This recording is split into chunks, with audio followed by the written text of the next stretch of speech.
देखो नया हेडिंग लिखो आप लोग, डेप्रिसिएशन। डेप्रिसिएशन देखो वैसे आई थिंक टॉपिक जो है वो पहले से इंट्रोड्यूस किया जा चुका है आप लोग अकाउंट्स में, ठीक है ना, फिर भी बेसिक एक बार देख लेते हैं। डेप्रिसिएशन का मतलब क्या होता है कि जैसे कोई भी सामान आप अगर खरीदते हो और समय के साथ में क्या है कि आप अगर उसको रीसेल करने जाते हो और आपको जितने में आपने खरीदा था उससे कम वैल्यू ऑफर होता है, तो उस टाइप की चीज को, वो जो वैल्यू कम हो जाता है ना उसका, उस चीज को हम लोग बोलते हैं बेसिकली डेप्रिसिएशन, एकदम कॉमन मैन के terms.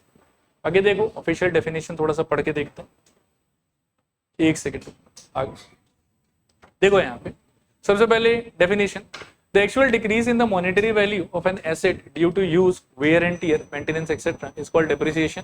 The asset would be a machinery, equipment, vehicle, building, furniture, currency etcetera, ठीक है, फालतू।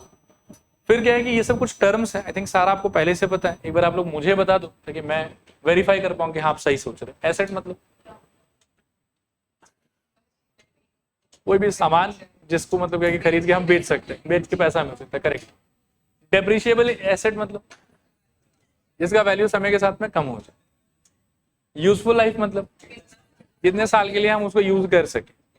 स्क्रैप और रेसिडुअल वैल्यू मतलब जब वो हमारे यूज का नहीं है उसके बाद भी अगर हम उसको बेचे तो मार्केट से उसके कंपोनेंट्स का भी कुछ अगर प्राइस हमको मिल जाए तो उसको हम लोग बोलते हैं एक तरीके से स्क्रैप वैल्यू। टोटल डेप्रिसिएशन मतलब जितने में कितना डेप्रिसिएशन किया, या मैं ऐसा सोचता हूँ कि खरीदते समय और स्क्रैप वैल्यू में बेचते समय जो डिफरेंस आएगा, ठीक है ना, उसको हम लोग बोलेंगे हमारे हिसाब से टोटल डेप्रिसिएशन। और बुक वैल्यू मतलब क्या होता है देखो,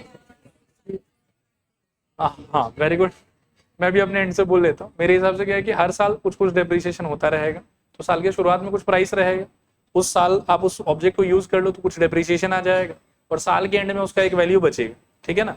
अब इस चीज का आप अगर एक चार्ट बनाते हैं तो उस चार्ट को हम लोग बोलेंगे बुक वैल्यू, ठीक है। नेक्स्ट देखो methods to calculate annual depreciation, एक है स्ट्रेट लाइन मेथड या लीनियर डेप्रिसिएशन, दूसरा है डिक्लाइनिंग और रिड्यूसिंग बैलेंस मेथड, और तीसरा है sum of the year digit method, ठीक है। इस साल के सिलेबस को जब मैंने रेफर किया तो उसमें सिर्फ इसका नाम दिया हो, इन दोनों का नाम है ही नहीं, बट फिर भी हम रिस्क नहीं लेंगे, हम तीनों ही पढ़ेंगे। और जैसा आप लोग का हालत है तो obviously we will dump this one today, हम ये वाला और ये वाला पढ़ के आज से क्लास समाप्त करते हैं। फर्स्ट और सेकंड इसका एक ही क्वेश्चन, ठीक है। चलो नेक्स्ट देखो स्ट्रेट लाइन और लीनियर डेप्रिसिएशन मेथड, ठीक है। डी जो है ये एक सिंबल है जिसको हम लोग बोलते हैं एनुअल डेप्रिसिएशन। एनुअल डेप्रिसिएशन मतलब एक साल के बाद में कितना उसका वैल्यू में डेप्रिसिएशन आ गया। सी मतलब ओरिजिनल वैल्यू या cost of the asset, S मतलब scrap value of the asset, N मतलब यूजफुल लाइफ, टोटल डेप्रिसिएशन मतलब cost of the asset minus scrap value जो हम बात कर रहे थे, और एनुअल डेप्रिसिएशन मतलब total depreciation divided by useful life of the asset, ठीक है। और इसको हम रिप्रेजेंट करेंगे by the letter D, this is equals to cost minus scrap value divided by number of useful years, ठीक है। एक और अंडरस्टैंडिंग है इंपॉर्टेंट, देखो डेप्रिसिएशन रेट, ठीक है। तो डेप्रिसिएशन रेट का एक्चुअल अंडरस्टैंडिंग ये होना चाहिए था annual depreciation divided by total depreciation into 100, मतलब हर साल कितना करके डेप्रिशिएट हो रहा है परसेंटेज वाइज। अब लेकिन इसको जब आप एक्सप्लोर करोगे ना तो एक बहुत ही मतलब क्या है कि सरप्राइजिंग चीज हमारे सामने आता है। टोटल डेप्रिसिएशन हमारा क्या है, कॉस्ट माइनस स्क्रैप वैल्यू, और एनुअल डेप्रिसिएशन मतलब डी। एनुअल डेप्रिसिएशन का फॉर्मूला क्या था, C minus S divided by N. तो एनुअल डेप्रिसिएशन को जब आप C minus S divided by N से डिवाइड करोगे तो सी माइनस एस दोनों जगह से कट जाता है और बस आपके पास बचेगा 1/n। एन कौन है आपका, यूजफुल लाइफ, तो directly 1 divided by useful life into 100 वही आपको डेप्रिसिएशन रेट दे देगा। इस चीज को डायरेक्टली एमसीक्यू के लिए आप याद रखना, depreciation rate is equals to 100 divided by useful life. तो कभी ऐसा क्वेश्चन आ सकता है जिसमें यूजफुल लाइफ का इन्फॉर्मेशन हो आपके पास में और डेप्रिसिएशन रेट आपसे पूछा हुआ, तो उस मोमेंट यही फॉर्मूला लगाना पड़ेगा, चलेगा मेरे ख्याल में। चलिए सवाल देखते हैं, आप हेडिंग लिख सकते हैं एक्सरसाइज 13.3। सवाल सारा बहुत इजी है, वापस आप कैलकुलेटर हाथ में रखें, कहीं कहीं भी जरूरत पड़ सकता है। A piece of equipment that costs 25,000 has an estimated useful life of 8 years and scrap value 0, find the annual depreciation using linear method। क्या हो जाएगा बताओ, एनुअल डेप्रिसिएशन यानी कि डी, कॉस्ट था मेरे ख्याल में 25,000 और minus scrap value 0 divided by 8 साल के लिए यूज होगा, कितना बचेगा बताओ, 25,000 अपॉन 8 कितना 20 314 क्या बोल रहे हो, 312 आ रहा है, 3125, ठीक है, 3125, D is equals to 3125.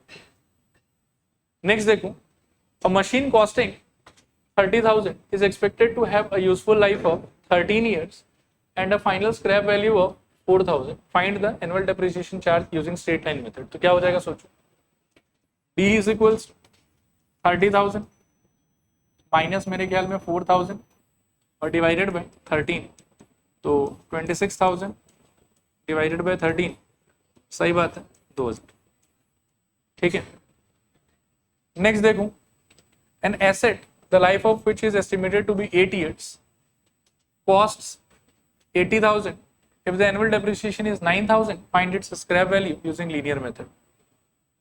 Annual depreciation 9,000 is equals to cost 80,000 और minus scrap value divided by useful life है आपका 8 साल, मेरे ख्याल में 72,000 is equals to 80,000 minus scrap value, so scrap value is equals to 8,000, ठीक है।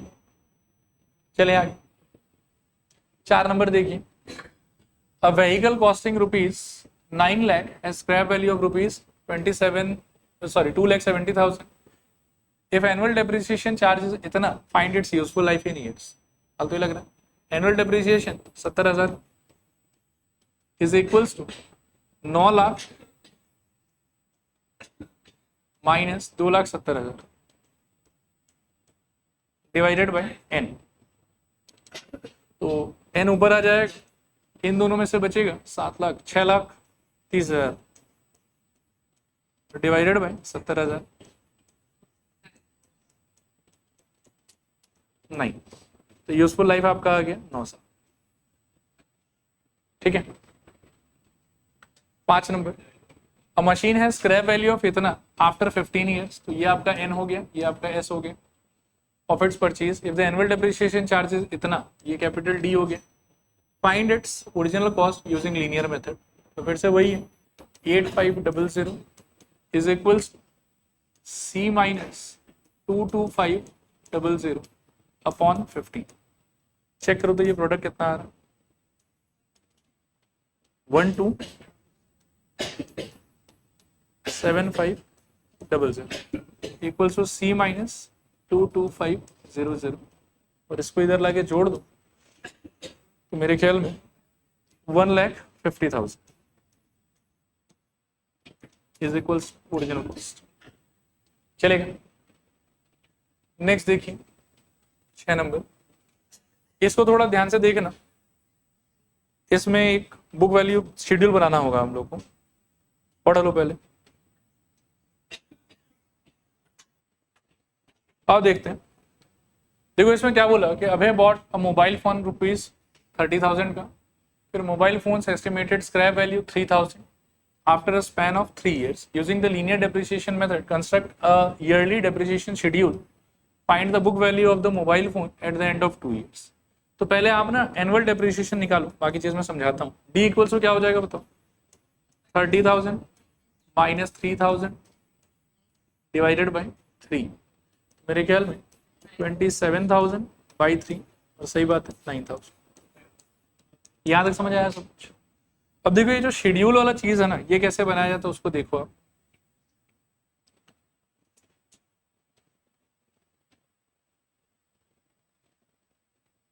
एक टेबल बनाओ आप इसके अंदर में, इस टाइप से। इसमें आप लिखना ईयर, फिर आप लिखना इनिशियल वैल्यू, फिर आप लिखना डेप्रिसिएशन, और फिर आप लिखना फाइनल वैल्यू, ठीक है। तो ईयर नंबर 1 में इनिशियल वैल्यू कितना था, 30,000,